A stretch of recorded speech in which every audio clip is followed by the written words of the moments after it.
Greetings, everyone. Welcome to my first book reading.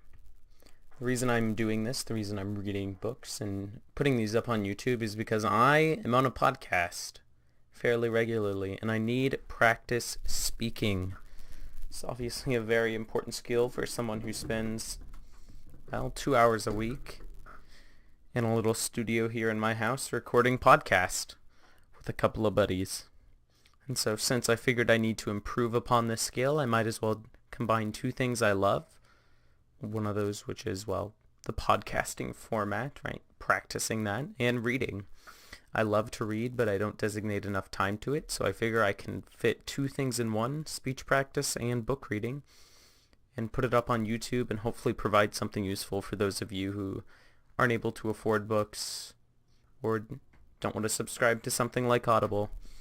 Obviously, I'm very unprofessional at this. I don't have some deep, luxurious, sexy voice. All I have is the voice of a teenager working on his reading skills.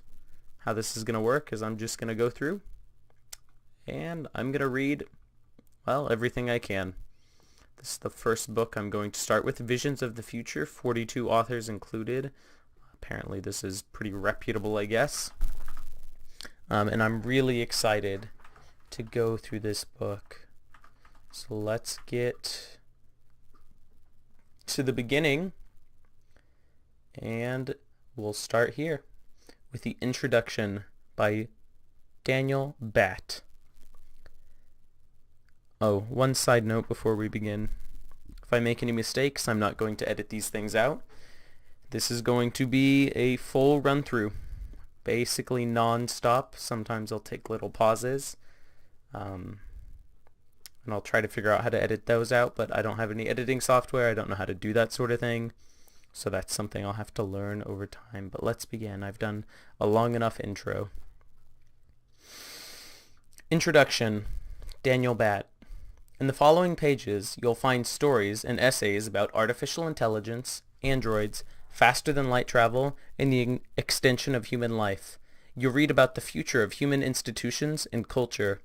But these literary works are more than just a reprisal of the classical elements of science fiction and futurism. At their core, each of these pieces has one consistent repeated theme. Us. You are in these pages. I am in these pages. Exploration of the future is not just pondering what's out there, what's to come. It is a discussion of how we as humans will react to what we encounter. How we will respond to androids, extraterrestrial life, and humans that have seemingly unlimited lifespan. How will we react to technologies that bridge colossal gaps of distance? We have not always met new technologies and philosophies with enthusiasm. Patterns of thought and belief that are thousands of years old will still hold sway in shaping our reactions. What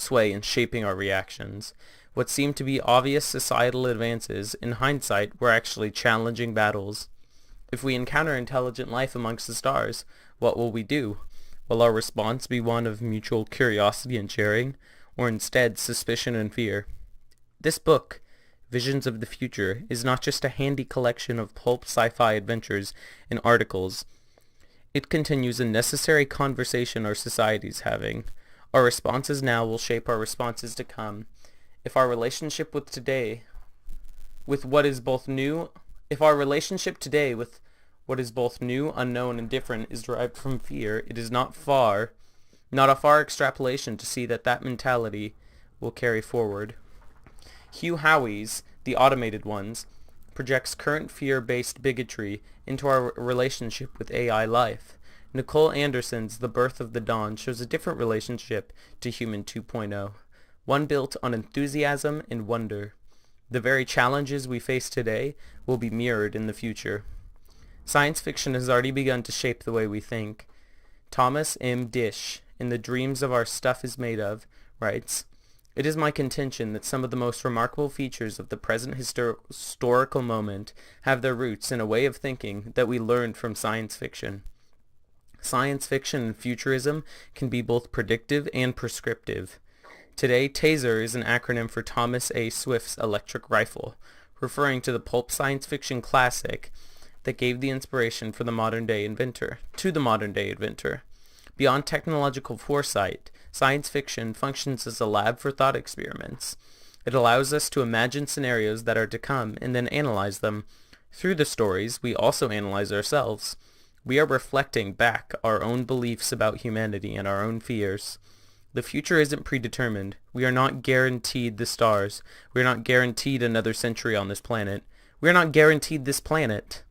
Through resilience and incredible fortune, the future may turn out far more marvelous than even the stories in this book could imagine. But it will not just happen. This book in your hands is about our relationship with the future. Will we be dragged into the future kicking and screaming? Will we stumble into it? Will we flee back into the caves in fear of it?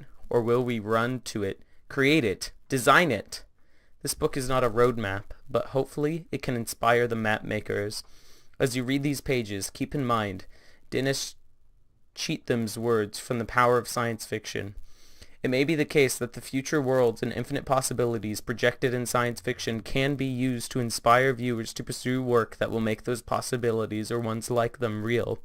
It is possible that one of the futures you'll read in these pages might actually end up being right, but even the ones that will get it wrong, and let's be honest, most science fiction does, are still critical for us now. It is difficult to overstate the significance of this practice of science fiction on shaping us today. The most important aspect about explorations of the future is that they be written and read. So enjoy reading, find yourself in these pages, discover our future in the words ahead. And that concludes the introduction, my very terrible rendition of the introduction of this book. Shortly after I upload this video, I will upload chapter 1 or whatever is to come next until I have finished the entire book. Thank you for watching, and all your feedback is greatly appreciated. If you have any resources or tools to help me improve my speaking, reading, and narration skills, please link me to those, because, well, that's just about the nicest thing you could do for me at this point. I'm very new to this, and this is just a tool to help me improve. I hope you all enjoy yourselves as I take you through this book, and thank you for watching. Bye-bye.